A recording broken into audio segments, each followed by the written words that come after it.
Ito ang Presidential Broadcast Service. Radyo Pilipinas. Radyo Publiko ng Bagong Pilipinas para sa Bagong Pilipino. Naghahatid ng mahahalagang balita at impormasyon na guugnay ng pamahalaan sa sambayanan.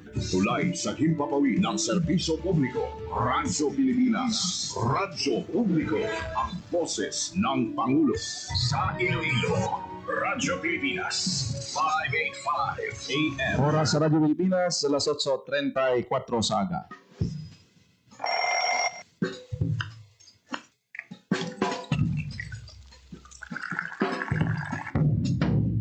Aga sa Iloilo.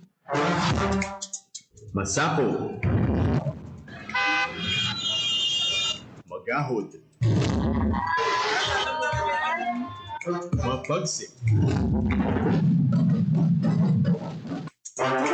Panibagong adlaw pagkatapos ng pahuway sang gabi antes. Bagong nga paglaom. Isa naman kapag himakas sa matahong nga palaaputon. Iloilo Morning, ang programa kaupod ninyo sa pamahaw kunaga. Magadulong sa labing ulihi nga balita. Mga istorya halin sa Iloilo, kag iba niya bahin sang rehiyon. Mga ginahuluhang balan, kag mga trending topic sa social media. Ululupod natong atubangon ang maayo nga aga. Magpamati na sa Iloilo Morning. Dili sa 585 kHz sa AM band sa inyong mga radyo. Radyo Pilipinas Iloilo, the only government radio station in Western Visayas.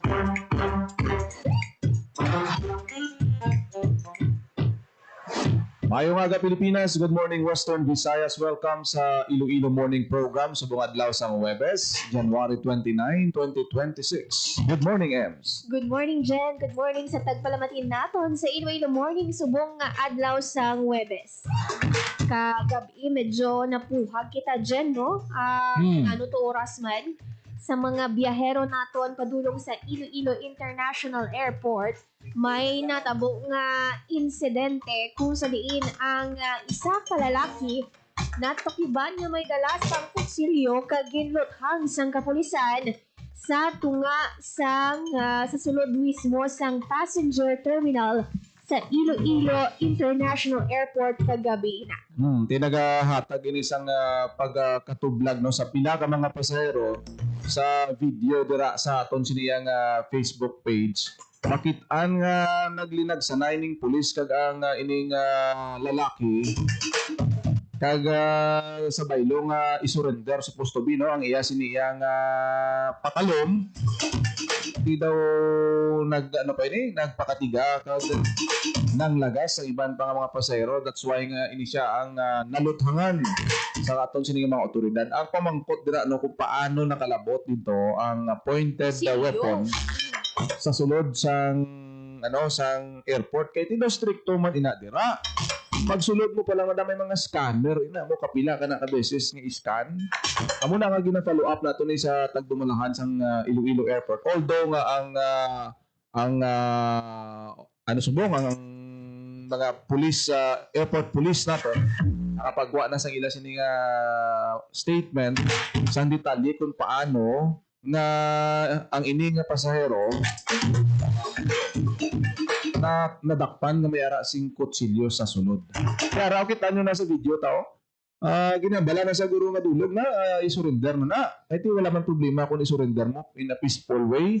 Pero naglabot pa sa mo sinati. Masubo kay Pila pa lang kadlaw after sa Tinagyang Festival, Jen. Trending naman 3 days pa lang. Kung magsiling kayang airport daan niya, hindi lang na iya nga diri sa aton sa Iloilo or sa Pungsod. Gagwa na yan si Iban siling May international, pakita nga mga flights. Oo. Kag actually no ginatinguan naton nga laboton ng katapos ang kaap kay luyag naton i-clarify kung di ka magsala, Jen. Previously may ara kita sang scanning sa idalom no dumduman ninyo nga sa first floor pa lang kinanglan nga i-scan or ibutang nyo sa door machine ang inyo nga mga bag luggages. Pero kung di ko magsala, early this year or late last year, daw gindula inang scanner sa idalom, ang sa first level nga scanner, kay ti ang reklamo sa iba nagadugang sa huol, ti kung gadali ka bala, do medyo hassle gawa, no? Kag ti may mga pila ka mga improvements dira nga ginapatuman subong nag-undergo sa improvement ang Iloilo International Airport.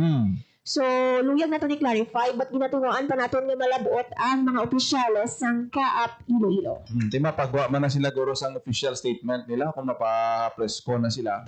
Ang importante siguro nga balik naman sa normal ang operasyon sa aton siniyang airport. Tungod sini nga natabo nga insidente, laban-laban expect sang medyo stricto Mas hugot-hugot nga sa seguridad.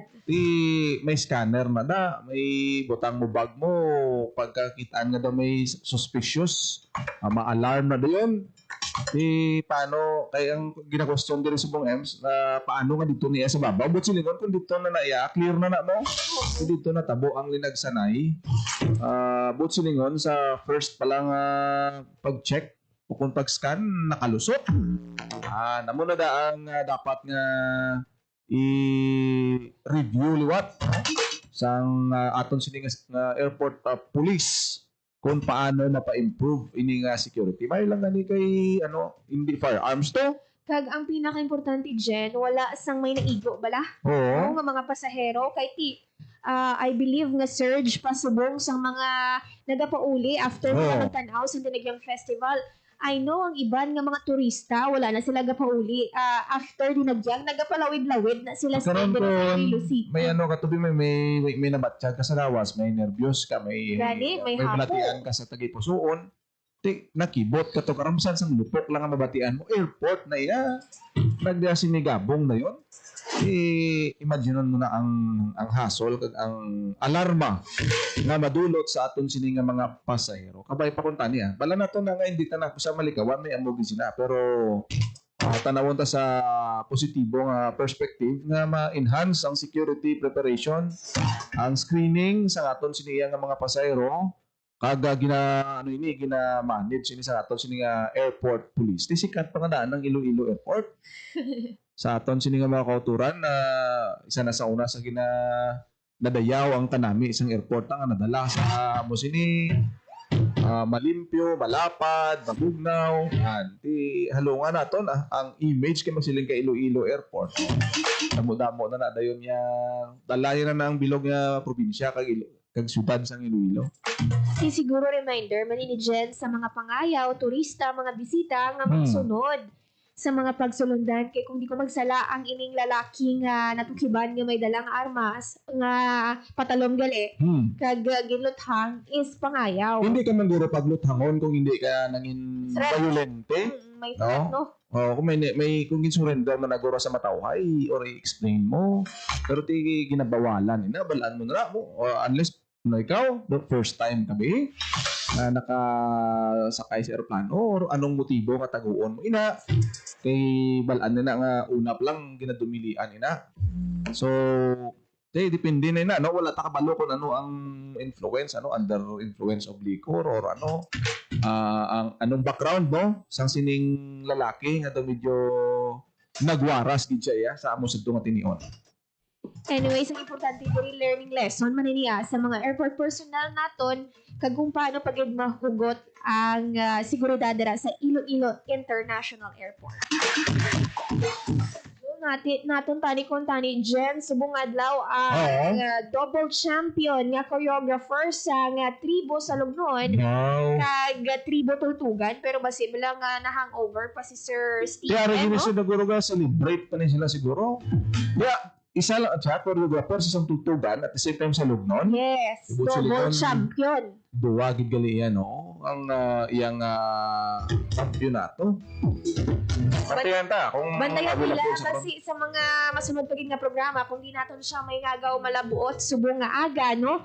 Hibaluon naton kay ti. Kadamo sa good news, subong sa Dinagyang Festival, una dira ang mga nabato nilang imbitasyon nga mag-perform, hindi lang diri sa pungsod Pilipinas, but sa bilog nga kalibutan. Una nila nga nabaton Jen ang invitation para mag-perform sa Australia lang naman. Wow. So sa mga dancers, dira preparar na sa inyong nga passport Kag inyong nga mga preparation. Kag syempre kahapon sa session, no, nagpasalig man ang aton nga mga konsehal nga after sang natabo nga Dinagyang Festival 2026, mas maaga nga preparahan ang Dinagyang Festival 2027 kag kung ano ang solusyon sa mga pamumuyo ila inapamatian. Ibalik ang banderitas. Flaglets. Ibalik ang judging area sa city proper Ang downtown. gala ni Councilor Rex Arabia, ibalik ang banderitas kag flaglets. Tamo gid ko na akig kag na dismaya ko. No, i-aprobado man ni kay Mayor Raisa Triñas basta himo sa recycled materials. Kay ti plastic na daw naanad lang ang pumuluyo. Ti pagkatapos ang Haboy dayon. Haboy dayon. Ikaw, pangalot naman ulo si Engineer Neil Ravena kabay pa hindi nga mga adjustment, mga suggestion kay tao daw ko open subong open hands gid ang aton sini nga IFFI, ang lokal nga panguluhan aton nga mga konsehal willing magbulig. Ang banderitas ibalik na sa dason nga tuig. Ari ba napamatian natin dyan ang kabahin sa interview naton kay Councilor Rex Marcos Sarabia. Ginasilinggoget nga demokrasiya ini kag kita na mga leader sa syudad siyempre kita gapamatay diya sa mga sentimento sa mga pumuluyo. Dako na controversy subong nga tuig kay Ginsailo ang judging area sa sports complex, so medyo naintindihan naton nga do medyo laptagawa ang celebration, hindi na traditional lang aton nga celebration sa sini na tuig. Traditionally sa city proper gan siya, so daw naglakta sa mababaw gawa kag daw medyo makaampuy man maglakad para sa mga party goers. Di pamatian ta kag syempre ongoing ni siyang proseso nga mag-improve sa aton ng celebration. This is a celebration for the people and by the people. So kung ano ang gusto sang mga pumuluyo, pamatian ta kag sundot. So maliban sina kadamo sa mga realizations daw kadamo sang pwede consider nga pwede improve naton isa na sang ginaduso sa aton pinalangga nga mayor na si Mayor Raisa Triñas, gusto niya i-subsidize ang rental fees ang aton ng mga food stalls agod ma-blue barato tani ang presyo sa mga sa mga beverages ka mga pagkaon para ma-enjoy gid ato ng mga pumuluyo. Mga public toilets, washing stations ang ginaduso agad, washing stations. Lantaon ta kung mabalik ang banderitas, most likely mga banderitas gusto ni Mayor recycled na lang na banderitas para every year mausar naton kag may gina-identify na siya ganina storage places para sa mga flaglets.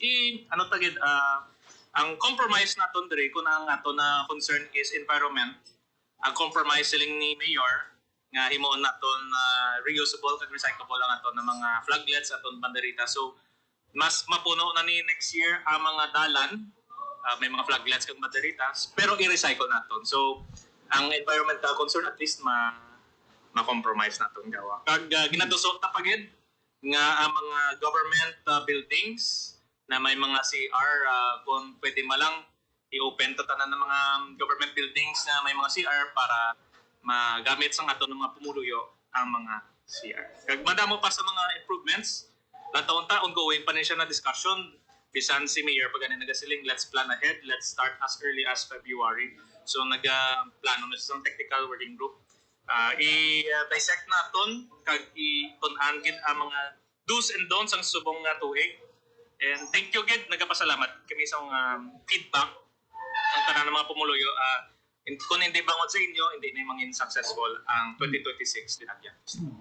Nabatian dyan ang kabahin sa interview naton kay Councilor Rex Marcos Sarabia. Nakabay pa nga malista ini dayon, ma-apply madugang ini nga mga inputs from our citizens diri sa Iloilo kay ang matahibalo ni sinauna ang aton nga mga tumandok gid mo. Ito siguro doon naanad sila sa una nga dira lang sa city proper area kag daw naglakta ang mga aktibidad gina-acknowledge mo na sa mga sa mga organizers IFFI kag sa Iloilo City Government. Ikabay pa nga mapa-improve pa gid kung performance do wala ka na sang i-improve do grabe gani naga-level up gid ya permi ang performance sa mga tribo naton ang outside ya sang performance ano na yang gina-address sa aton siniya nga lokal nga panguluhan. We appreciate dyan, no? Nga ginatake sa nga mga opisyalis nga constructive criticisms ang tanan nga mga solusyon sa public, no? Kumbaga wala sila nagapamatok. Wala sila nag-go against it. But siling ganin ni Councilor Rex, no? We welcome ang tanan ninyo nga suggestion para ma-improve. Pagid kiti isa man lang ang goal naton tanan, ang goal sa mga opisyales, ang goal sa mga Ilonggos, no? Ang mapanami pagid ang selebrasyon sa Dinagyang Festival. As early as February, mag-prepare na kita para sa Dinagyang Festival 2027. Pero take note, may Parao Regatta Festival pa kita kag Chinese New Year. So, bantayan Ay, natin. may pista pa sa Haro. Pista pa sa Haro this week. Sa Lunes, may mga misa na dira, no, nga naka-schedule. Ara sa atong Facebook page, ang schedule sa mga misa kay balanta na iya damo-damo na daya naga-simba sa Haro Cathedral.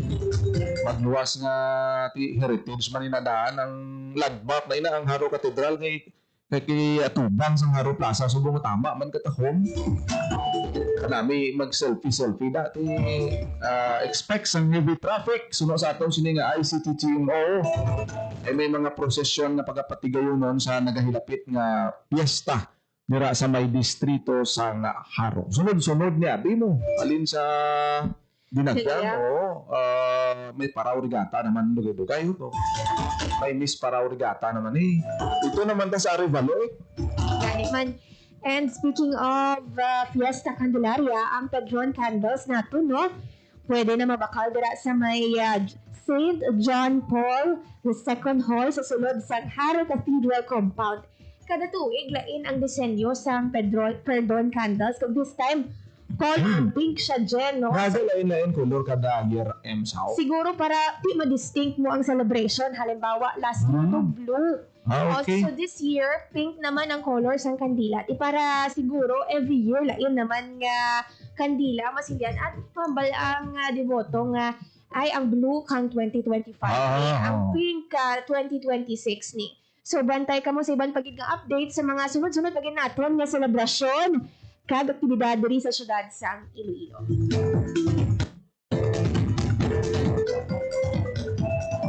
Anyways, bantayan natin dyan ang ibang pagid na update, no? Siguro masako pa si Sir Steven sa ilaman nga pagprepara sa ibang pagid nila nga mga aktibidad. Basta may mga Thanksgiving sila nga selebrasyon dyan sa tribo sa Lugnon kag Tortugan Festival. So bantayan naton sa ibang pagid nga mga programa sang Radyo Pilipinas Iloilo. Grabe man iyang nga record ang makon mo. Duwa ka grupo. Champion. Siya ang choreographer. Ano ang sikreto? Hindi guro na pwede pag-ipamalo ni Sir Robert. Kaya base, bilan mo kung sa baraha, para pintahan na yung mga tribo. Pero nakita natin nga daw ka sa lalama, daw kalabanan sa mga tribo ni Kaagin ni Champion.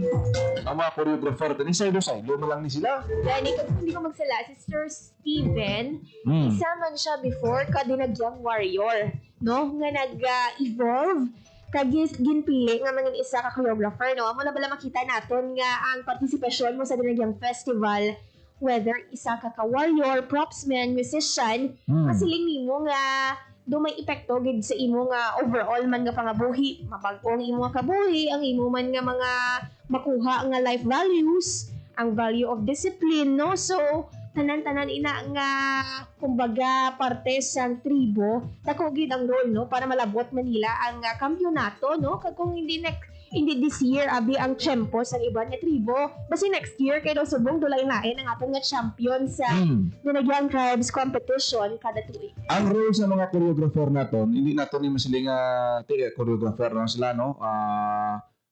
Pero kung tanawon mo halin sa una, ang performance ng mga tribo, hindi pwede magstay lang sa amo sila, no? Ang innovation sa parts ng tribo, nakita naton akon 18 years na nga sunod-sunod nga cover tas ang Dinagyang. Makita ta kung paano mag-improve ang mga moves sa aton sini nga mga tribo. Sa likod sini mga choreographer naton nga maukod gid ginatun-an nila ginatunan parang nga formation. Conceptualize. Oo, so mayo man nga may ideya kita Kag sa mga gusto man nga magpareho sa ila, amo na hinanglan nila nga tun-an kit hindi lang mismo ang mga dance moves tanan-tanan pati history sang dinagyang mga sides ng costume, tema. Oo. Concept behind this. Kay dako gid yang improvement no kag nagalain man abi ang taste sang mga sang mga viewers sa mga bisita nato. Naga-shift man just like sang social media subong nga daan. No, may mga influence na dira sa choreography nga medyo lain na ang traditional lang nga saot sa una. Madala mo sa subong nga may modern mga swag kag kun ano pa na. Amo nang gusto naton nga matun-an kag once nga mangin available no si Sir panginbulahan ang iyang kadalagan sa duha ka tribo sa iya man sini iyang abilidad nga ginapakigbahin sa sining duha ka grupo. Bantayan ninyo na diri sa Radyo Pilipinas Iloilo, but wala na sang oras diri sa Iloilo Morning. Thank you again sa mga live viewers naton kag sa tanan nga nagapamati sa ilang nga radyo. Sa kinaandan kami ang inyo alagad Junel Baklay, kag Emerson Seguro kita ay kitaliwat diri lang sa Iloilo Morning. Radyo Pilipinas. Radyo Publiko. Radyo Pilipinas. Ang inyong tulay sa himpapawid ng serbisyo publiko, ang Presidential Broadcast Service, Radyo Pilipinas, Radyo Publiko. Radyo Pilipinas. Radyo Publiko. Kinilala ng pang-international at prestigyosong Asia Pacific Broadcasting Plus Awards 2025 para sa kategorya ng Government Streaming. Ito ay dahil sa epektibo nitong pagsasanib ng mga tradisyonal na media tulad ng telebisyon, radyo at print para masabayan ang mabilis na pag-inog ng mundo ng digital at social media tungo sa mas epektibong paghahatid ng mahahalaga at napapanahong mga impormasyon sa mamamayang Pilipino. Kinilala rin ang Radyo Pilipinas dahil sa patuloy na pag-akyat ng rating. Ngayon ay matatag sa pang-4 na pwesto sa Mega Manila ayon sa pinakahuling Nielsen Radio Audience Measurement Survey. At sa social media, nakamit ang mahigit 2,000% pagtaas ng bilang ng mga sumusubaybay sa Radyo Pilipinas page sa unang bahagi ng 2025. Patunay ito na ang inyong Radyo Pilipinas Radyo Publiko ay tunay na kaagapay ng inyong pamahalaan sa paghahatid ng serbisyo sa mga mamamayang Pilipino. Mula sa aming lahat, sa ngalan ng inyong pamunuan at mga kawani ng Presidential Broadcast Service, kasama ang inyong mga himpilan ng Radyo Pilipinas sa buong kapuluan. Maraming salamat po sa inyong lahat, sa inyong pagtangkilik at pagkilala. Radyo Pilipinas. Radyo Publiko.